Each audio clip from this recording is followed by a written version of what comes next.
দ্বিতীয়বারের মতো শরীফুল ভাই হাতে স্ট্রাইকার পেয়ে মিডিয়াম রেঞ্জ থেকে রেডটি দারুণভাবে কিন্তু পকেট করতে সক্ষম হলেন। হাতে কিন্তু কাভার রয়েছে কালো গুটি দুটো, নিচের গুটিটি লাভলি শট, দুর্দান্তভাবে খেলছেন কিন্তু। কালো গুটি আরো দুটো গুটি রয়েছে বেইজে, আর একটি গুটি অসাধারণ, আর একটি গুটি কিন্তু পাশ থেকে নিয়ে গেলেন। আজকে শরীফুল ভাইয়ের পার্টনার রয়েছে কিন্তু রুবেল ভাই, দৌলতপুরের লোকাল প্লেয়ার। প্রতিপক্ষ টিম রয়েছে খুলনার ক্রাম কিং সাইফুল ভাই এবং খুলনার উদীয়মান খেলোয়াড় জহিরুল ইসলাম জহির ভাই। দারুণ একটি চাবি শট নিতে যাচ্ছেন শরীফুল ভাই, কোনো ধরনের ভুল করা যাবে না।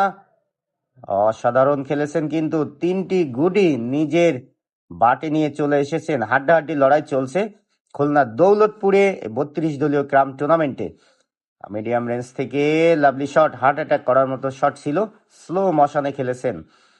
খুবই ক্রিটিক্যাল খেলা চলছে, তিনটি বোর্ডে খেলাটি অনুষ্ঠিত হচ্ছে।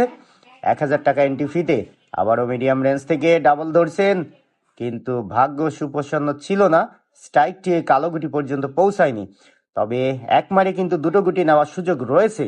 পারবে কি শরীফুল ভাই তার দক্ষতা দেখাতে? প্রস্তুত শরীফুল ভাই?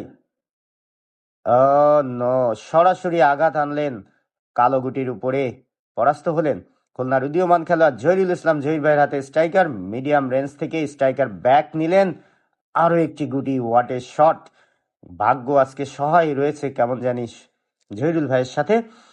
আবারও মিডিয়াম রেঞ্জ থেকে আরো একটি গুটি, তবে এ যাত্রায় কিন্তু পরাস্ত, কোনোভাবেই পারলেন না প্রতিপক্ষ প্লেয়ার। রুবেল ভাইয়ের হাতে স্ট্রাইকার, কাউ কর্নার ঘেঁষে পকেট করার চেষ্টা, অসাধারণ ভাবে পকেট করলেন লাস্ট গুটি। পারবে কি এখান থেকে পকেট করে 11টি পয়েন্ট লুফে নিতে? সামনে সাদার বাধা রয়েছে, পারলেন না, কিন্তু পারলেন না, কোনোভাবেই পারলেন না, পরাস্ত হলেন। খুলনার ক্রাম কিং সাইফুল ভাইয়ের হাতে স্ট্রাইকার, প্রতিপক্ষের কালো গুটি বাড়ি দিবেন আর সাদাটি পকেট করবেন। লাভলি শট উঠিয়েছেন, তবে চান্স কিন্তু করাতে পারেননি। তবে এই জায়গাটায় ঝুঁকি রয়েছে, যেভাবে খেলতে চাচ্ছেন কালো পকেট হয়ে যাওয়ার সম্ভাবনা রয়েছে।